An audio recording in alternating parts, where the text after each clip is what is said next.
Hello to our global audience that is growing. हमारे बढ़ते And हुए thank you so वैश्विक much for दर्शकों को your नमस्कार और आपके समर्थन के today लिए is आपका a बहुत बहुत August. धन्यवाद। A lot is going on in the आज world 3 and अगस्त you है। have दुनिया heard में बहुत our कुछ हो रहा है। military आप हमारे analyst सैन्य Pepe विश्लेषक को Escobar, सुन चुके हैं। our आप हमारे वैश्विक global संवाददाता reporter पेपे Pepe एस्कोबार को Escobar, भी सुन चुके and हैं you have been kind और enough आपने to हमें give अपने us a बहुत lot of सारे your टिप्पणियां comments. भेजकर मेहरबानी A की है, lot of it जिनमें से कई very बहुत positive. सकारात्मक हैं। And we are हम going to अलग-अलग bring लोगों to के you अलग-अलग विचारों के different साथ perspectives जो कुछ from हो रहा different है, उस पर people, अलग-अलग different दृष्टिकोण आप तक ideas of what पहुंचाने is के going लिए on. प्रतिबद्ध हैं। And that is the और reason यही वजह I है कि मुझे am बहुत खुशी और delighted सम्मान and है कि honored to सबरीना एक have बार फिर with हमारे us साथ हैं। again वे Sabrina मेरे साथ स्टूडियो में हैं। is in the वह studio आपको with me ग्लोबल साउथ में हो रहे and उन she बड़े will भू bring you her राजनीतिक बदलावों perspective पर अपना with the दृष्टिकोण देंगी, जो tectonic हम पर shifts असर that are डालते हैं, taking जो place हर किसी को in प्रभावित करते the हैं। global तो south नमस्कार which affect Sabrina, us but मंच आपका affect है, everybody. कृपया शुरू कीजिए। So hello Sabrina, the floor is yours.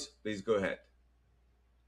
Thank you so much. So over the weekend, Donald Trump made बहुत a बहुत huge धन्यवाद। threat towards Iran and said that he was तो going to सप्ताहांत में cut off Donald their Trump ने electricity, Iran को बहुत बड़ी which of धमकी दी course is a और war कहा crime, and कि he वह was उनकी bragging बिजली काट about देंगे, this जो over the बेशक एक weekend युद्ध अपराध and है। basically और वह announcing that सप्ताहांत there में was इस going बारे to में be this शेखी बहार रहे थे huge और military मूलतः action यह ऐलान कर रहे थे कि against अमेरिका की Iran ओर from से the United ईरान के States. खिलाफ एक बहुत Then बड़ी सैन्य come कार्रवाई होने वाली Sunday, है। he decided फिर to रविवार को just उन्होंने ये back सब off छोड़ of देने का all of फैसला कर that लिया और and कहा कि फिर से said that there was बातचीत going to होगी, be वह this ईरान के साथ काम करेंगे। और वे renegotiation मुझे and he was डमरो going में to work ठहरन with से Iran and वर्फिट that खोल से they were और going हालात to बदले से हुई reopen the देश Strait of Hormuz to everyone and that it would go back to the conditions that they had before. What was revealed by Iran that was a lie. Iran ने जो उजागर किया वह यह था कि यह झूठ था। वे होर्मुज जलडमरू मध्य को सबके लिए फिर से खोलने पर सहमत नहीं हुए थे और ये बेशक डोनाल्ड ट्रंप का एक बार फिर इससे पीछे हटने का रास्ता निकालना था। और डोनाल्ड ट्रंप पिछले कहें तो 48 घंटों से दावा कर रहे हैं कि अमेरिका अभी ईरान पर हमला नहीं कर रहा है, क्योंकि वे पहले ही जीत चुके हैं, यानी अमेरिका जीत चुका है। लेकिन हकीकत यह है कि ट्रंप प्रशासन ने कम से कम अभी के लिए ईरान पर हमले रोकने का फैसला किया और उन धमकियों से पीछे हट गया जिन्हें उन्होंने अमल में लाने की बात कही थी। हाल में सूत्रों से हमें जो जानकारी मिली उसके मुताबिक इसकी वजह क्षेत्र में मौजूद धमकियां हैं।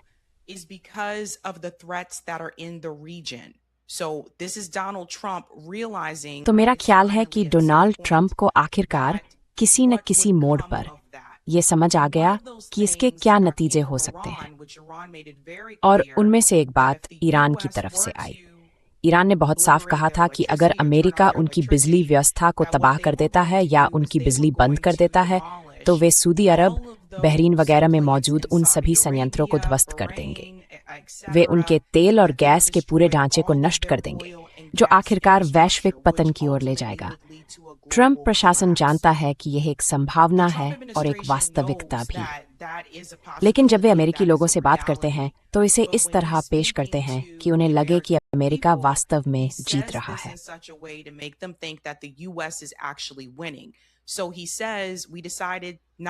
तो वह कहता है, हमने ईरान पर बड़े पैमाने पर हमला न करने का फैसला किया है। हमने, आप जानते हैं, फिलहाल वे हमले न करने का फैसला किया है और हम फिर से बातचीत की मेज पर लौटने की कोशिश करेंगे। हम जीत गए, इसलिए हमें उन पर हमला करने की जरूरत नहीं है क्योंकि हम जीत गए। जाहिर है ये झूठ है, लेकिन वह अपने समर्थक आधार को यह विश्वास दिलाने के लिए ऐसा कह रहा है कि वह यहाँ सही काम कर रहा है। मगर हकीकत यह है कि डोनाल्ड ट्रंप प्रशासन और बेशक उनके आसपास मौजूद ये जनरल, उन्होंने ये बहुत साफ कर दिया है कि अगर आप ईरान के साथ ऐसा करते हैं तो इसमें कोई जीत नहीं है, क्योंकि उनके पास ऐसे हथियार हैं जो जमीन के बहुत गहराई नीचे दबे हुए हैं। IRGC ने हाल ही में एक वीडियो जारी किया था जिसमें ये दिखाया गया था।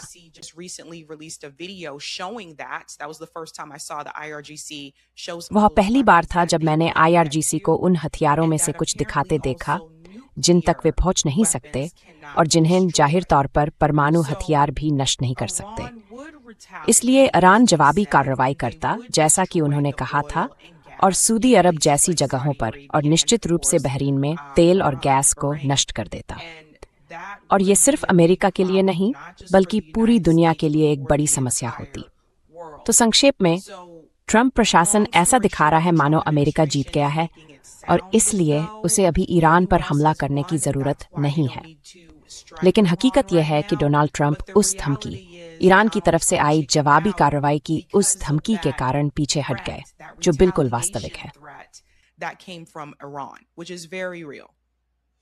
Well, Sabrina, we recorded a session with our military. खैर सबरीना, हमने अपने सैन्य विश्लेषक लैरी जॉनसन के साथ एक सत्र रिकॉर्ड किया था, जो कुछ ही देर पहले प्रकाशित हुआ है।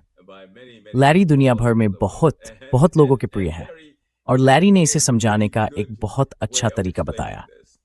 उन्होंने कहा कि मिस्टर ट्रंप को देखकर उन्हें भागती हुई दुल्हन की याद आई। मिस्टर ट्रंप दुल्हन है, ईरान के विदेश मंत्री अराक्ची दूल्हे हैं, और दुल्हन हमेशा भाग जाती है। हमने ये देखा है। आप जानते हैं, TSO ट्रंप हमेशा डरकर पीछे हट जाते हैं। अब ये भागती हुई दुल्हन वाला मामला इस आदमी के साथ चल क्या रहा है? मेरा मतलब है, आप जानते हैं, उसे तो पता है गैस वह ऐसे कैसे कर सकते हैं। He should know. How can he do this?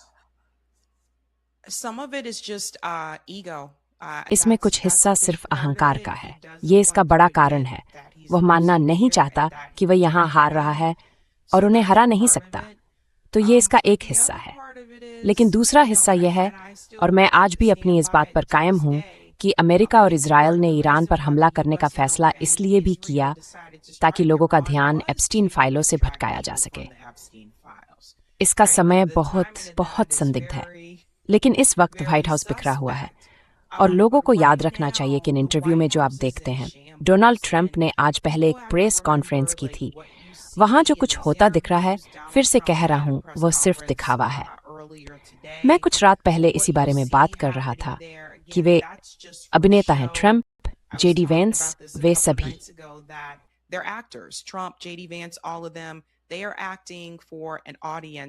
वे दर्शकों के लिए ये सब कर रहे हैं। उनका काम अपने समर्थक आधार को ये भरोसा दिलाना है कि उन्होंने सही फैसला लिया है और अमेरिका वास्तव में यहाँ जीत रहा है। लेकिन वे असली सच्चाई जानते हैं। व्हाइट हाउस इस वक्त कितना बिखरा हुआ है, इसका अंदाजा इसी से लगाइए कि सोमवार तड़के ही खबर आई कि सेना यानी पेंटागन सलाह मांग रहा है। उन्हें नहीं पता कि क्या करना है। फिर कह रहा हूं, यह आज सुबह ही सामने आया है। अमेरिकी सेना ईरान को सजा देने के लिए सैनिकों से रचनात्मक और गैर पारंपरिक विचार मांग रही है। यह बात अमेरिकी सैन्य कमान के वरिष्ठ अधिकारियों की ओर से आ रही है। उनके पास कोई योजना नहीं है। और सच कहूं तो मुझे हैरानी है कि ये बात रिपोर्ट भी हुई, लेकिन उन्हें नहीं पता कि वे क्या कर रहे हैं। वे जानते हैं कि वे जीत नहीं सकते।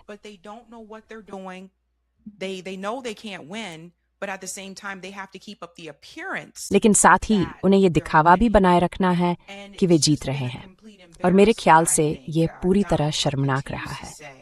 डोनाल्ड ट्रंप लगातार कहते रहे हैं कि अमेरिका ने ईरान की नौसेना को पूरी तरह तबाह कर दिया, कि उनके पास हथियारों की क्षमता नहीं है।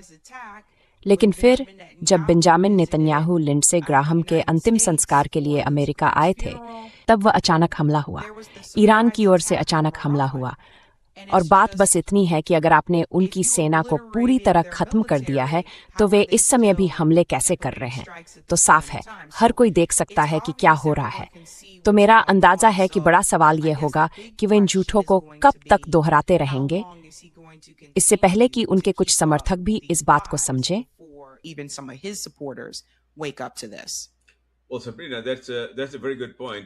खैर सबरीना, आपने अभी बहुत अहम बात कही। वह इसे कब तक जारी रख सकता है? और जैसा कि हमने अपने चैनल पर रिपोर्ट किया है, खासकर पिछले कुछ दिनों में जब हमने आपातकालीन प्रसारण किए, क्योंकि हमारे पास कहने के तौर पर उस कमरे के अंदर की जानकारी उपलब्ध थी जहां ये सारे फैसले लिए जा रहे हैं, क्योंकि हमारी पहुंच और ये हमारे लिए सम्मान की बात है, असीम मुनीर जैसे लोगों तक है जो इन सभी चर्चाओं के केंद्र में है। ईरान किसी भी हालत में मिस्टर ट्रंप के साथ फिर कभी भी बातचीत करने के लिए तैयार नहीं है, और ये बात बहुत साफ कर दी गई है। वे कह रहे हैं, नहीं, हम पहले ही एक समझौता कर चुके थे, आपने उस पर हस्ताक्षर किए थे, हमने भी किए थे।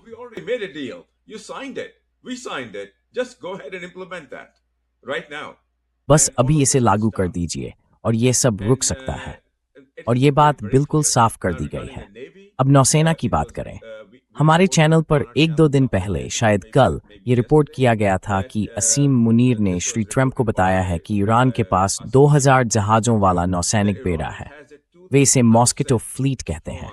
आप जानते हैं, छोटे नौसैनिक जहाज, बहुत बहुत तेज, टॉर्पीडो से लैस, बेहद घातक। उनमें 2 लोगों का दल होता है और जरूरत पड़ने पर वे मरने के लिए भी तैयार रहते हैं और वे झुंड की तरह हमला करने के लिए तैयार हैं। मेरा मतलब है, फिर वही बात, ये एक बिल्कुल अलग रणनीति है जो बार बार सफल साबित हुई है। तो 2 हफ्ते बाद रणनीतिक पेट्रोलियम भंडार लगभग खाली होने वाला है।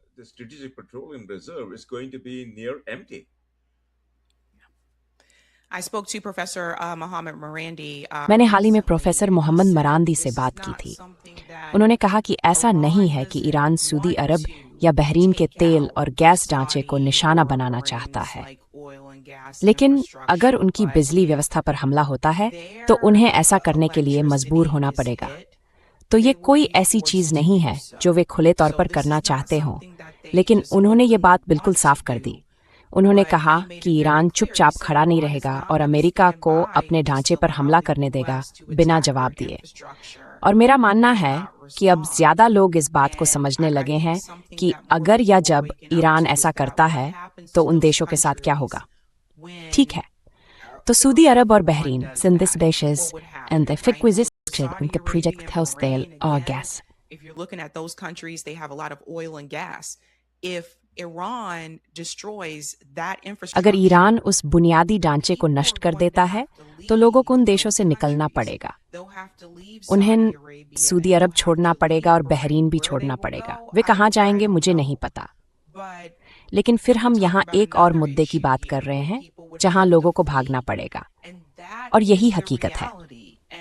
और यही भी एक वजह है कि मुझे लगता है डोनाल्ड ट्रंप सऊदी अरब के साथ काम करने की कोशिश कर रहे हैं ताकि उन्हें यूरेनियम समृद्ध करने की मंजूरी दी जा सके। वह उन्हें इसके लिए आगे बढ़ने की हरी झंडी दे रहे हैं।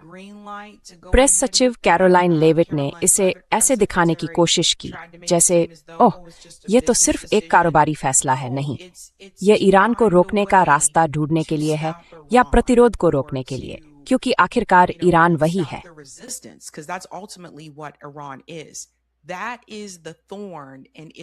इजराइल के लिए जो सबसे बड़ा कांटा है वह ईरान है। जाहिर है उन्हें लगता है कि उन्होंने बहुत से फिलिस्तीनी लोगों को कुचल दिया है और मार डाला है। वे सीरिया तक पहुंच चुके हैं और वैसे वे इस वक्त फिर से लेबनान पर बमबारी कर रहे हैं। और उनकी एक बड़ी समस्या ईरान है जिसे इजराइल अकेले नहीं हरा सकता, अमेरिका भी अकेले नहीं हरा सकता। और जाहिर है जो हमने देखा है उसके मुताबिक इजराइल और अमेरिका मिलकर भी ईरान को नहीं हरा सकते। तो फिर सवाल दूसरे नाटो देशों का उठता है, कब तक इन देशों को कहने के तौर पर इसमें शामिल होने के लिए मजबूर किया जाएगा या धकेला जाएगा।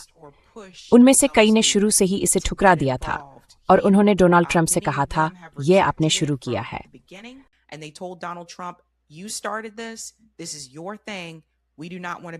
ये आपका मामला है, हम इसमें शामिल नहीं होना चाहते। लेकिन फिर हम देखते हैं कि स्पेन जैसे देश ने डोनाल्ड ट्रंप के खिलाफ बहुत मुखर होकर बात की और फिलिस्तीनी लोगों के समर्थन में भी बोला। अब अमेरिका इस वक्त स्पेन को सजा देने के तरीके ढूंढने की कोशिश कर रहा है। अभी लोगों ने जो रिपोर्ट देखी उसमें भी यही बात थी कि मोरक्को के प्रवासी स्पेन के स्यूटा जैसे इलाकों में बड़ी संख्या में पहुंच रहे हैं, और वह भी एक मनोवैज्ञानिक अभियान था। उस कहानी में उन्होंने आपको ये नहीं बताया कि कांग्रेस ने वास्तव में उस पर वोट किया था। उन्होंने स्पेन के उस छोटे से शहर के उस हिस्से को जो अफ्रीकी महाद्वीप में है मूलतः मोरक्को को सौंप देने के लिए वोट किया था।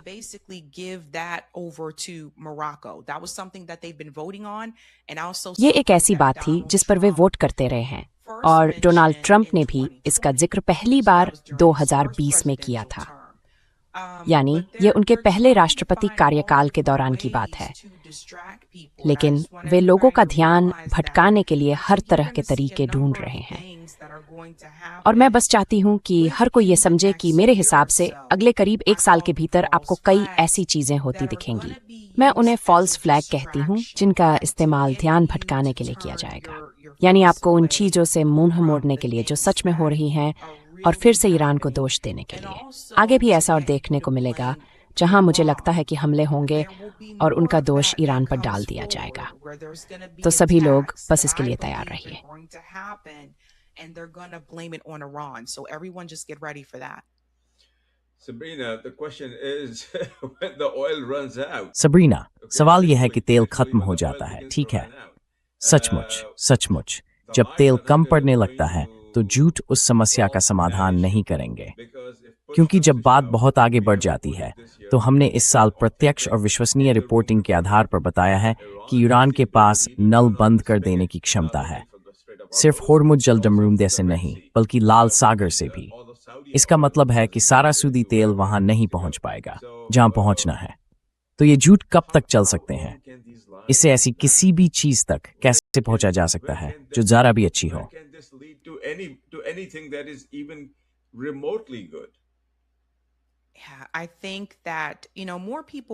मुझे लगता है कि आप जानते हैं, ज्यादा लोग अब इस बात को समझने लगे हैं।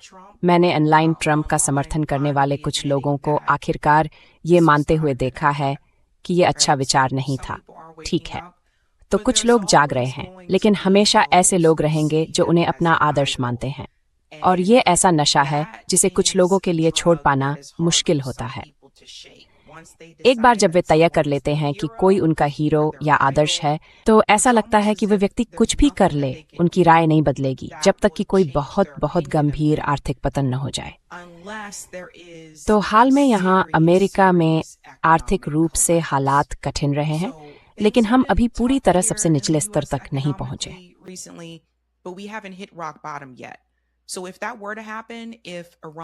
तो अगर ऐसा होता है, अगर ईरान आखिरकार, आप जानते हैं, सऊदी के तेल और बहरीन के तेल पर हमला कर देता है, और अगर तेल खत्म हो जाता है, तो मुझे लगता है कि यही वह वजह बनेगी जो उनमें से और लोगों को जगा देगी। उनमें से कुछ लोग तब भी ईरान को दोष देने का तरीका ढूंढने की कोशिश करेंगे, भले ही अमेरिका और इजराइल ने पहले ईरान पर हमला किया हो। लेकिन मुझे लगता है कि आर्थिक पतन होना पड़ेगा जहां हम बिल्कुल सबसे निचले स्तर पर पहुंच जाएं, और जो लोग आर्थिक रूप से ठीक ठाक हैं वे भी उसी तरह के सबसे निचले स्तर पर पहुंच जाएं। और आप जानते हैं, जब वो दिन आएगा तो क्या होगा? अगर डोनाल्ड ट्रंप तब भी पद पर हैं, तो उनके पास छिपने के लिए एक जगह होगी। यही उन कारणों में से एक है कि वह बॉलरूम क्यों चाहते थे।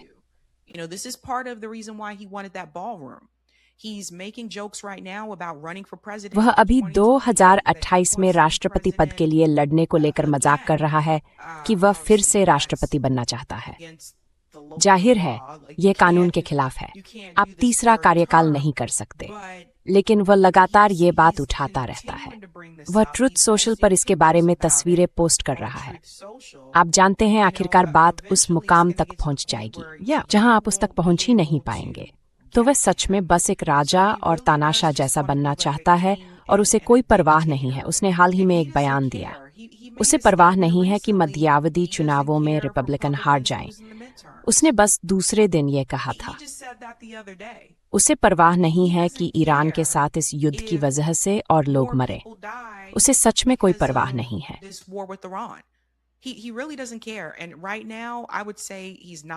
और अभी मैं कहूंगा कि उनकी मानसिक स्थिति ठीक नहीं है, लेकिन उनके आसपास के लोग उस व्यवहार को बढ़ावा दे रहे हैं। मार्को रूबियो, जेडी वेंस, पीट हेग्सेथ, और वे कुछ नहीं कहेंगे क्योंकि वे अपना पद या उनके पास जो थोड़ी सी ताकत है उसे खोना नहीं चाहते।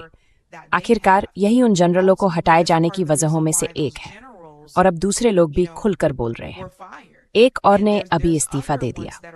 मेरा मतलब है, बात यहाँ पहुंच गई है कि अगर आप उन्हें समझाने की कोशिश करें, सुनिए, यही गलती है। हम ईरान से नहीं लड़ सकते थे, हम जीतने वाले नहीं। हम संसाधन पर बर्बाद हो रहे नहीं।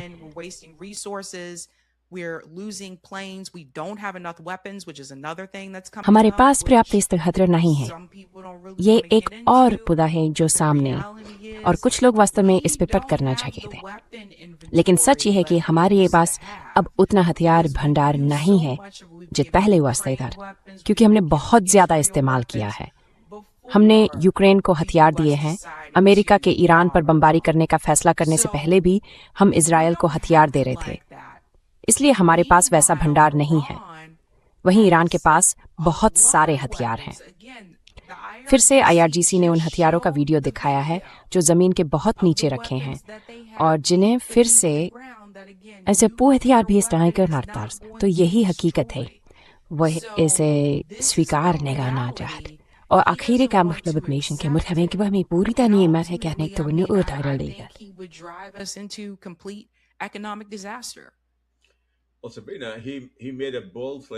खैर सबरीना, उन्होंने शुरुआत में ही एक साहसिक बात कही कि प्रगति हुई है और ईरान ने तुरंत जवाब दिया, ओह नहीं नहीं नहीं, कोई प्रगति नहीं हुई है, कोई बातचीत नहीं चल रही है, कुछ नहीं, बिल्कुल भी नहीं, बस आगे बढ़िए और जो हम पहले ही करने पर सहमत हुए थे उसे लागू कीजिए। और अगर उन्होंने ऐसा किया तो वह हार मानने जैसा होगा। मुझे उम्मीद है कि वह ऐसा करें, लेकिन मुझे यकीन नहीं होता कि वह कभी ऐसा करेंगे। मेरा मतलब है, यही दुविधा है। ईरान चीट नहीं करेगा। ईरान बहुत अच्छी तरह से तैयार है। हमने इस चैनल इनसाइड रिपोर्टिंग में ये रिपोर्ट कराई थी।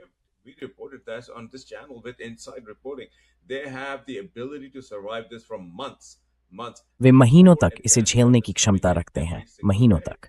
रूस के रास्ते हर दिन और उन्नत हथियार आ रहे हैं, सीधे कैस्पियन सागर के जरिए, ग्वादर के रास्ते, वह गहरे समुद्र का बंदरगाह जो चीन को पाकिस्तान से जोड़ता है, और वहां से ट्रक के जरिए सीधे ईरान तक। इसलिए ईरान को आपूर्ति मिल रही है। ईरान बहुत बड़ा देश है।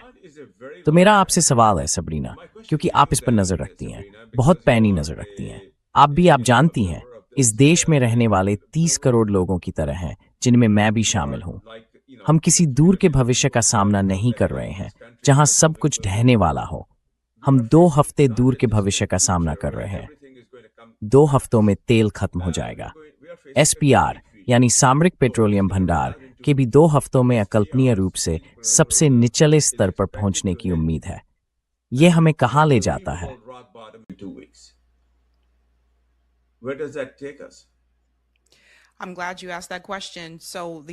मुझे खुशी है कि आपने यह सवाल पूछा। तो अमेरिकी सरकार के पास पहले से एक योजना है और वह है तेल लॉकडाउन। इसलिए सब लोग इसके लिए तैयार हो जाइए, क्योंकि महामारी के दौरान हमारे पास लॉकडाउन थे, लेकिन ये तेल लॉकडाउन है। अगर ऐसा होता है तो वे क्या लागू करेंगे, इसके लिए उनके पास चरण दर चरण गाइड है और ये काफी हद तक वैसा ही है जैसा हमने महामारी के दौरान देखा था। इसे एल शेल्टरिंग स्टॉक्स कहा जाता है। यही योजना है। ज्यादातर लोग जो घर से काम कर सकते हैं उन्हें घर से ही काम करना होगा, यानी हम फिर से रिमोट वर्क पर लौट रहे हैं। अगर लोग ऐसा कर सकते हों, वे सड़कों पर चल सकने वाली कारों की संख्या सीमित करेंगे। इसलिए आपको नौकरी के लिए आना जाना पड़ता है तो आपको कारपूल करना होगा। ये सब मतलब दस्तावेज में लिखा हुआ है।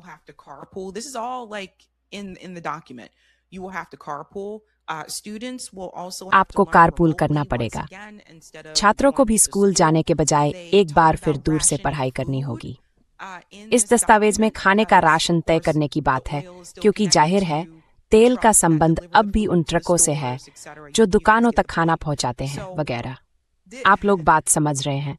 तो संभव है कि अमेरिका में हमें एक और लॉकडाउन देखने को मिले, और इस बार इस योजना से ऐसा नहीं लगता कि इसे गवर्नर लागू करेंगे।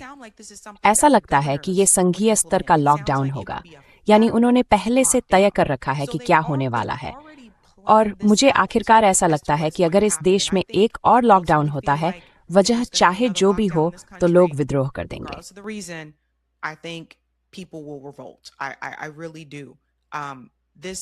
मैं सच में कहता हूँ, यह सब तेल को लेकर है।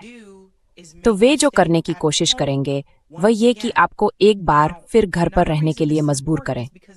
अब ये इसलिए भी महत्वपूर्ण है क्योंकि समय का मामला है।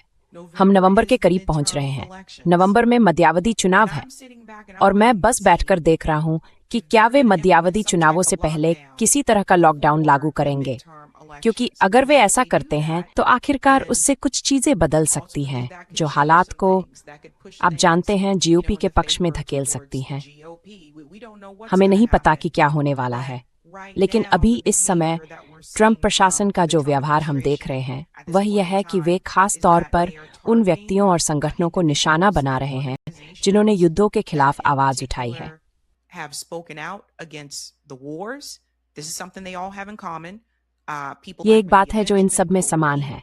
Medea Benjamin, Mamdani Code Pink, also, Zohran, New York City, Mamdani, but जो न्यूयॉर्क सिटी other के मेयर भी है, organizations as well, और including दूसरे a couple संगठन भी। Congress members, इनमें they're कांग्रेस के 2 also सदस्य on भी this शामिल हैं list, जो आतंकवाद रोधी कार्रवाई वाली इस सूची में हैं। तो मुझे सच में लगता है कि वे एक और लॉकडाउन लागू करने की कोशिश करेंगे, लेकिन मुझे नहीं लगता कि ये उतना सफल होगा। मुझे नहीं लगता कि लोग इसे उसी तरह बर्दाश्त करेंगे जैसे महामारी के दौरान किया था, क्योंकि बात ऐसी होगी कि लो फिर से शुरू हो गया है ना, और ये किसी बीमारी की वजह से नहीं होगा, ये तेल की वजह से होगा। This is because of oil. Ultimately, Sabrina, ये बहुत विस्फोटक बात है। आप जो कह रही हैं वो मैं सचमुच पहली बार सुन रहा हूँ। मेरा काम ही जानकारी इकट्ठा करना है। क्या आप कृपया इस पर थोड़ा विस्तार से बता सकती हैं? आपको ये जानकारी कहाँ से मिली? yes, so that हाँ, तो वह document, दस्तावेज oil sheltering, well sheltering in place in मेरे place, सामने कहना चाहिए that करीब was 2 revealed हफ्ते to पहले me, आया था। I उसे wanna कुछ say समय couple हो गया है, weeks लेकिन वह ago. Social It's media been पर a घूमने while, लगा था। but it फिर मैंने started असली going दस्तावेज around on देखा social क्योंकि लोग media, उसके स्क्रीनशॉट and दिखा then रहे I थे। looked at the actual फिर मैंने document, like people were दस्तावेज showing देखा और मैं screenshots of it, सोचने लगी then I looked at क्या the मजाक document कर and I रहे was हैं, like, are you और kidding यह me? एक पूरा प्लान And है। it's मेरा an ख्याल है entire करीब plan. 10 से It's 12 like पन्नों 10 का। 10 to 12 उसमें तस्वीरें भी pages, हैं, and डायग्राम they भी even हैं, have the ताकि pictures, आपको the दिखाया जा diagrams to सके show कि ये you कैसे like काम how this is करेगा। going to और work, तेल and पर्याप्तन होने की you know वजह how से हर everyone's going to किसी be को अपने अपने sheltered स्थान like पर ही in कैसे place ठहराया because we जाएगा। don't have enough उस oil. समय मैंने And अपने शो में भी talked इसकी about बात it की थी, on my क्योंकि show at मुझे that ये time because I दिलचस्प found it लगा कि वह interesting दस्तावेज that that बाहर था document जबकि was हमने अभी-अभी out ईरान there, पर हमला किया था। considering तो फिर we से had just ऐसा लगभग struck लगता है Iran. जैसे उन्होंने इसके So लिए it's पहले से almost as if, तैयारी कर again, रखी हो, like और मुझे they have लगता है already कि लोगों को prepared इसे for देखना this. And चाहिए। I think फिर से कहूँ, this is something इसका that नाम health people sheltering need in to take a place look at. दस्तावेज Again, है। it's called the मैं क्या भी oil मिनट के का sheltering क्या बात रही हूँ। stocks in place. I'll see if I can find the link to that actually. और क्या आपने इसकी प्रामाणिकता की पुष्टि की है कि इसका संबंध व्हाइट हाउस या ट्रंप से है?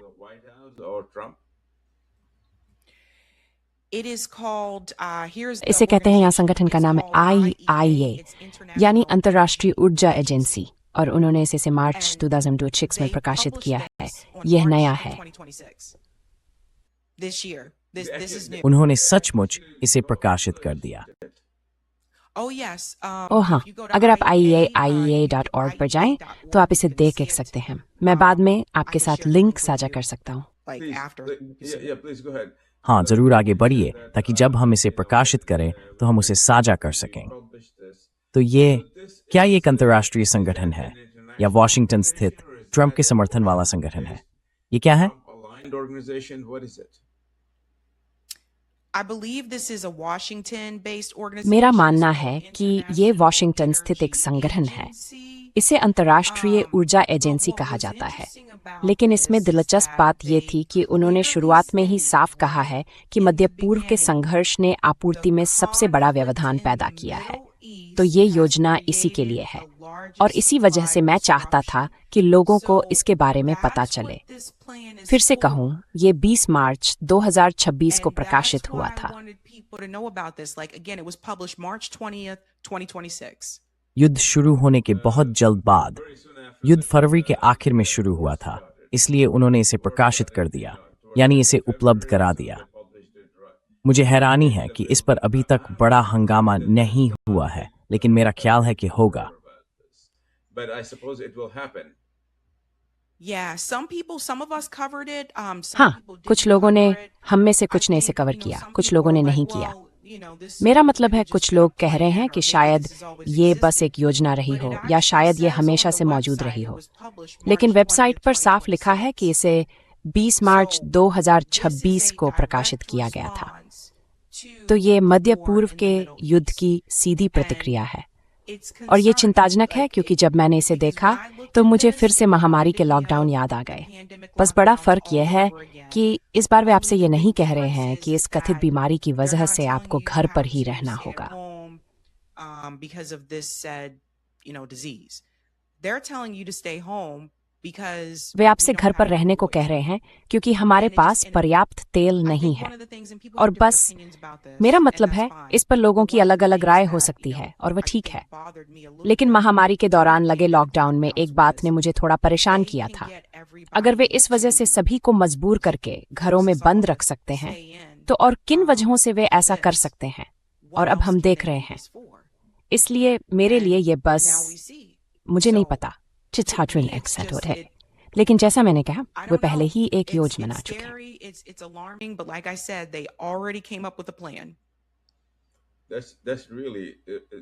ये वाकई बहुत परेशान करने वाली बात है। और राजनीतिक माहौल को लेकर आपके आकलन के मुताबिक क्या रिपब्लिकन सहयोगी, मैगा का समर्थन करने वाले सहयोगी इसे बर्दाश्त करेंगे या कर सकते हैं, क्योंकि वे कोविड लॉकडाउन के खिलाफ बहुत ज्यादा भड़के हुए थे।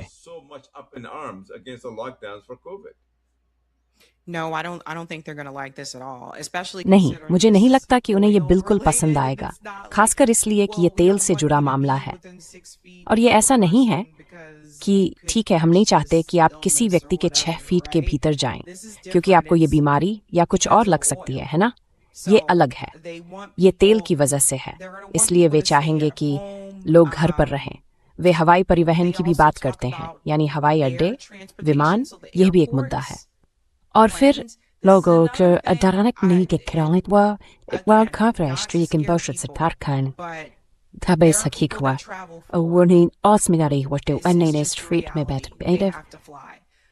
They talked about that in this report. They also talk about cooking.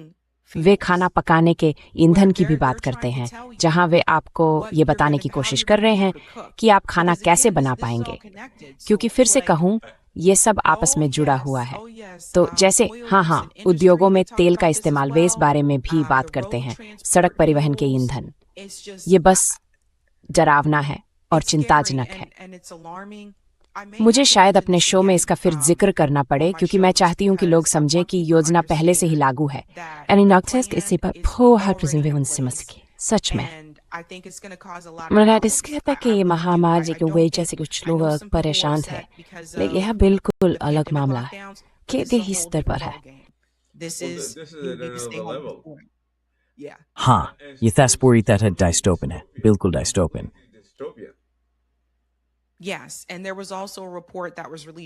हाँ, और हाल ही में एक रिपोर्ट भी जारी हुई थी। अरबपति वर्ग कह रहा है कि ग्रह को बचाने के लिए हमें इस धरती से 40 लाख लोगों को हटाना होगा।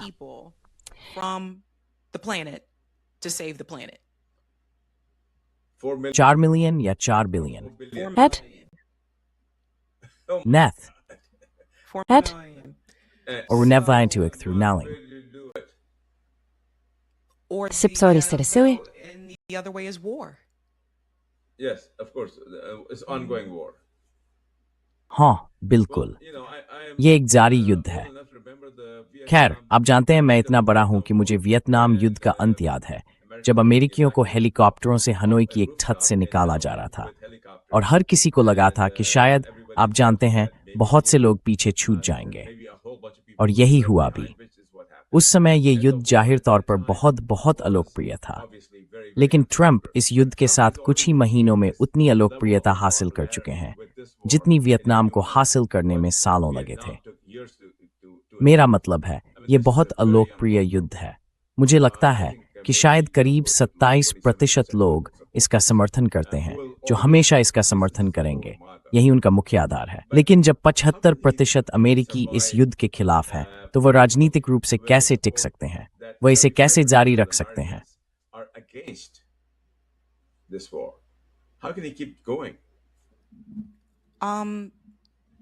I don't think he's going to follow the rules. To be honest, सच कहूं तो मुझे नहीं लगता कि वह नियमों का पालन करने वाला है। उसे वास्तव में इसकी परवाह नहीं है। यह एक गलत आकलन था। मुझे जो बताया गया उसके मुताबिक ट्रंप प्रशासन को ईरान के साथ युद्ध को लेकर इतनी तीखी प्रतिक्रिया की उम्मीद नहीं थी। मेरा मतलब यह है कि उन्हें पता था कि गाजा को लेकर बहुत से लोग नाराज और परेशान हैं, लेकिन उन्हें यह उम्मीद नहीं थी कि ज्यादातर अमेरिकी ईरान के साथ युद्ध के खिलाफ होंगे, क्योंकि आम धारणा ये थी कि लोग ईरान से डरते हैं या लोगों की अपनी अपनी व्याख्याएं थी कि ईरान क्या है, वहाँ का शासन कैसा है और ऐसी तमाम बातें। और ट्रंप प्रशासन का मानना था कि उन्हें बस अमेरिकी लोगों को ये समझाना है कि वहाँ शासन परिवर्तन की जरूरत है। ईरान हजारों लोगों को मार रहा है और ये संख्या लगातार बदलती रहती है।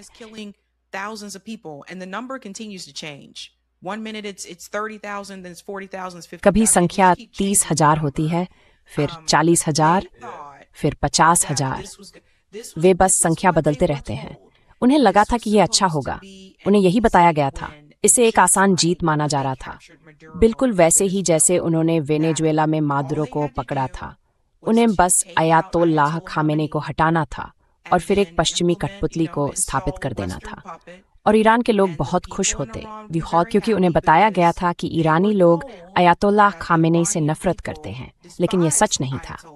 और उन्होंने ये उनके अंतिम संस्कार के दौरान देखा, जब लाखों लोग सड़कों पर थे और अयातोल्लाह खामेनी की मौत पर शोक मना रहे थे। यह ट्रंप के लिए एक और शर्मिंदगी थी, इसलिए उन्हें मानना पड़ा। मुझे बताया गया था कि लोग उन्हें पसंद नहीं करते थे।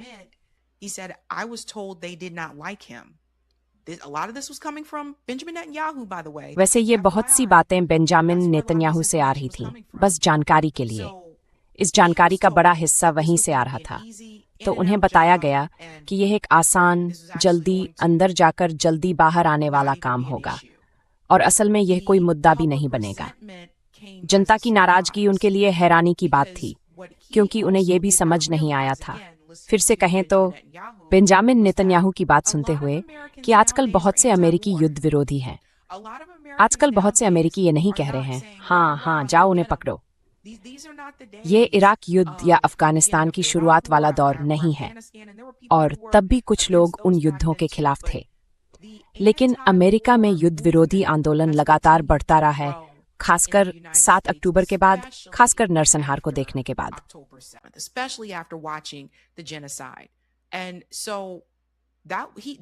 और इसलिए उन्होंने उसे कम आंका। इसी तरह वे इस स्थिति में फंस गए। अब उनके लिए सबसे अच्छा यही होगा कि वे बस मान लें कि वे गलत थे, उन्होंने गलत समझा और इससे पीछे हट जाएं। लेकिन ट्रंप जैसे हैं और उनका जो अहंकार है, उसके कारण वे ऐसा नहीं करने वाले। इसलिए ये शर्मनाक है। और कम से कम 2028 तक हमें इसी खींचतान से जूझना होगा, क्योंकि मुझे नहीं लगता कि ये खत्म हुआ है। लेकिन क्या होता है, ये देखने के लिए हमें इंतजार करना पड़ेगा। फिर एक दूसरा मुद्दा है, और वह है मार्को रूबियो। मार्को रूबियो के बारे में अभी जैसी स्थिति है, ऐसी चर्चाएं चल रही हैं कि शायद वे 2028 में राष्ट्रपति पद चुनाव लड़े। वह एक नवरूढ़िवादी है, नवरूढ़िवादियों के भी नवरूढ़िवादी हैं। जब से मैं वयस्क हुआ हूँ, उन्होंने इन सभी युद्धों के पक्ष में वोट दिया है, हर एक के पक्ष में, और वे क्यूबा के पीछे भी पड़ना चाहते हैं। इसलिए अगर मार्को रूबियो वहां पहुंचते हैं, तो हम अभी जो देख रहे हैं वह मार्को रूबियो के किए जाने वाले कामों के मुकाबले कुछ भी नहीं है।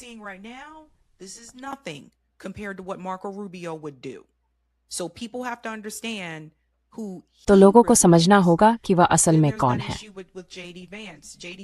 फिर जेडी वेंस का मुद्दा भी है। जेडी वेंस की लोकप्रियता भी कम हो रही है, और मुझे लगता है कि इसकी वजह डोनाल्ड ट्रंप के बहुत करीब होना है, फिर से उपराष्ट्रपति होना, कुछ वैसा ही जैसा कमला हैरिस के साथ हुआ था जब वो जो बाइडेन की उपराष्ट्रपति थीं। और हकीकत यह है कि रिपब्लिकन पार्टी का एक युवा वर्ग, यानी युवा लोग, एक समस्या। और आखिर मुझे यकीन नहीं है कि डोनाल्ड ट्रंप अपनी मर्जी से पद छोड़ देंगे।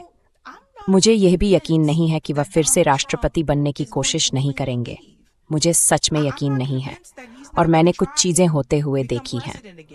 लेकिन मेरी सबसे बड़ी चिंता यह है कि वह वहीं बने रहने के लिए कोई कानूनी खामी या कोई रास्ता ढूंढने की कोशिश करेंगे, और मुझे लगता है कि ये चिंताजनक है। That I think is concerning.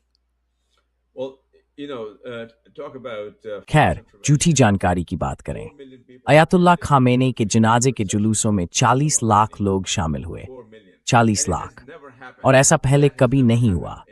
सभ्यता के इतिहास में कभी ऐसा नहीं हुआ कि किसी अंतिम संस्कार समारोह में 40 लाख लोग शामिल हुए हों, और ये ट्रंप के लिए चेतावनी होनी चाहिए थी। लेकिन जाहिर है ये उनके लिए इतनी बड़ी चेतावनी नहीं थी कि वे कहते, ठीक है, मैंने बहुत बड़ी गलती की। वे अपनी मूर्खता पर और अड़ जाते हैं, अपने हर लापरवाह कदम पर और अड़ जाते हैं, अपने मुंह से निकलने वाली हर बकवास पर और अड़ जाते हैं। और हम ये अभी देख रहे हैं, ईरान बातचीत नहीं कर रहा है। कमरे में मौजूद लोगों से जो खुफिया जानकारी हमें मिल रही है, वो कहती है कि वे उस बात से कभी पीछे नहीं हटेंगे जिसे वे पहले ही मान चुके हैं, यानी MOU। वे उस पर पहले ही सहमत हो चुके हैं।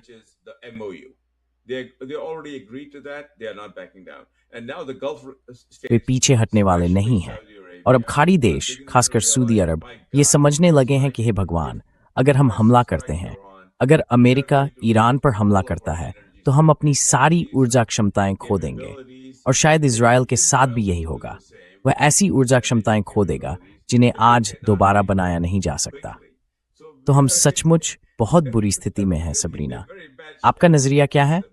मेरा मतलब है, हमारे शो में हम सैन्य विश्लेषकों से बात करते हैं, हम क्षेत्र में मौजूद दूसरे रिपोर्टरों से बात करते हैं, वगैरह वगैरह। वे अपना दृष्टिकोण देते हैं। आप अलग हैं, आप एक महिला हैं, आपका दृष्टिकोण अलग है। आप जानकार हैं, अच्छी तरह से जानकारी रखती हैं, आपकी नज़र बहुत पैनी है। आपका नजरिया क्या है? एक देश के तौर पर हम किस दिशा में जा रहे हैं?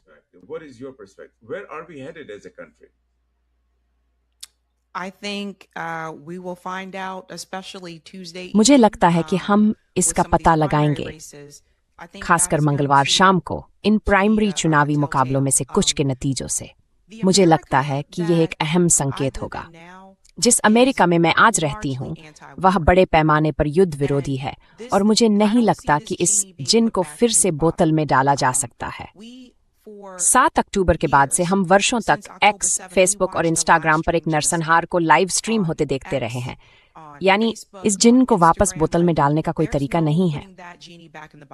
इसलिए जिस अमेरिका को मैं जानती हूँ, जिन बहुत से लोगों से मैं बात करती हूँ, वे युद्धों के खिलाफ हैं।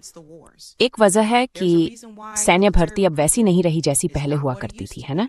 खासकर युवा पीढ़ी, जेन जी, वे इन युद्धों के पक्ष में नहीं है ना? और इसलिए मुझे लगता है कि जो हम इन प्राइमरी मुकाबलों में होते देखेंगे, कर मिशिगन के चुनाव में उसकी मंगलवार को है।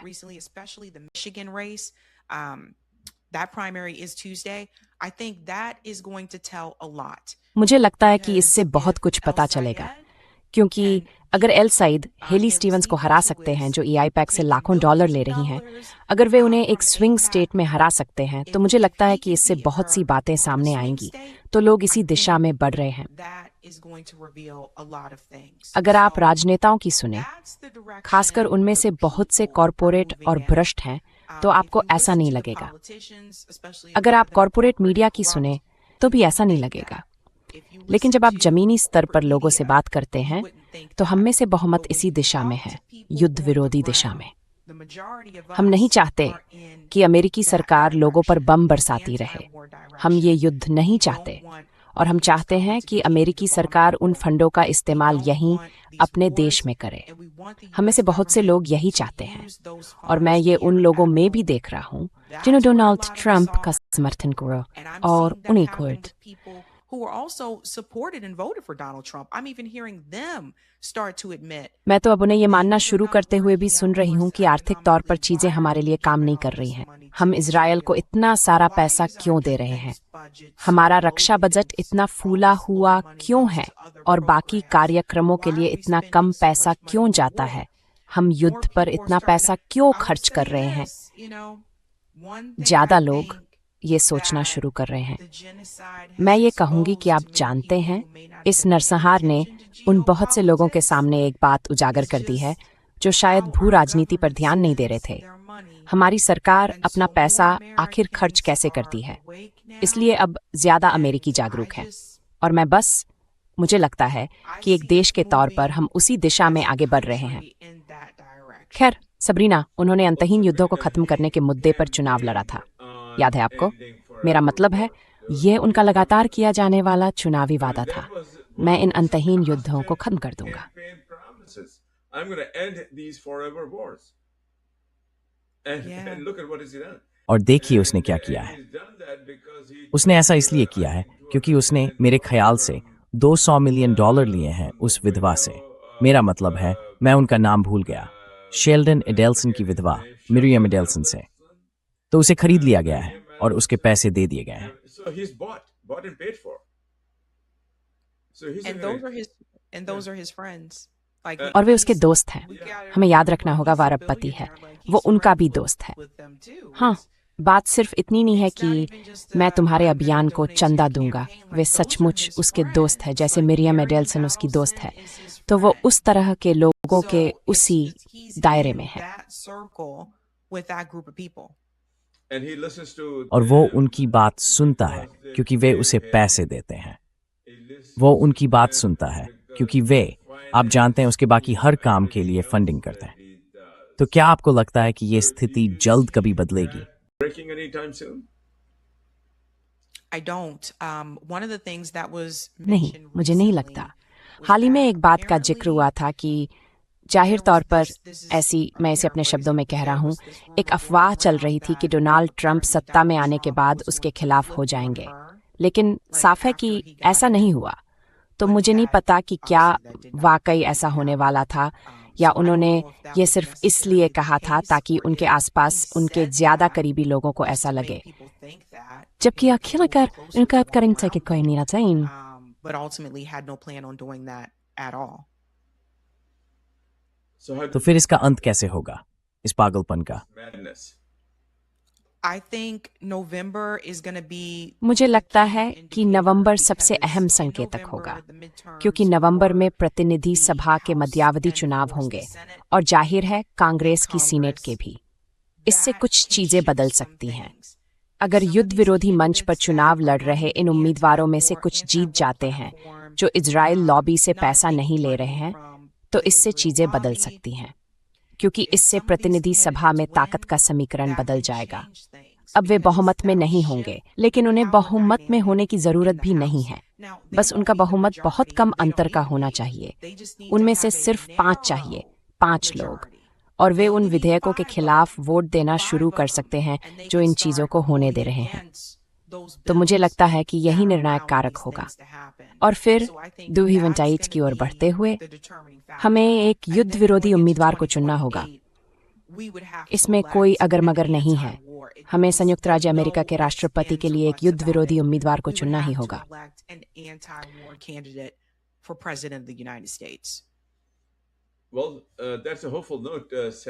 खैर साबी, ये एक उम्मीद जगाने वाली बात है, और मैंने ये भी देखा है, खासकर मिशिगन में सैयद अब्दुल के मामले में। यह असाधारण रूप से महत्वपूर्ण, बहुत ही आंखें खोल देने वाला चुनाव है। मेरा ख्याल है कि आईपैक ने हेली स्टीवंस के साथ $50 मिलियन खर्च किए हैं, और फिर भी वे किसी भी तरह से अब्दुल के लिए खतरा पैदा नहीं कर पा रहे हैं। तो जब अब्दुल को उम्मीद है डेमोक्रेटिक उम्मीदवार के तौर पर नामांकन मिल जाएगा और फिर वे जीत कर सामने आएंगे, तो अमेरिका में चीजें बदलनी शुरू हो सकती हैं। इसलिए ये बहुत उम्मीद जगाने वाली बात है। सबीना, हमारे चैनल पर आने के लिए आपका बहुत बहुत धन्यवाद। हमें आपका यहाँ होना सम्मान की बात लगता है, और हमारे वैश्विक दर्शकों के लिए आपके बेहद अनोखे, बहुत पैने नजरिए को साझा करना भी।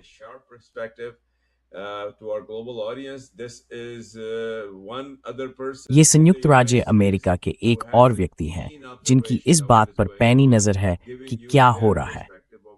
ये आपको अपना नजरिया दे रहे हैं कि इस देश में क्या चल रहा है, और हम उस पागलपन का विरोध करने के लिए क्या कर रहे हैं जिसे व्हाइट हाउस में बैठे मुख्य पागल ने खुला छोड़ दिया है।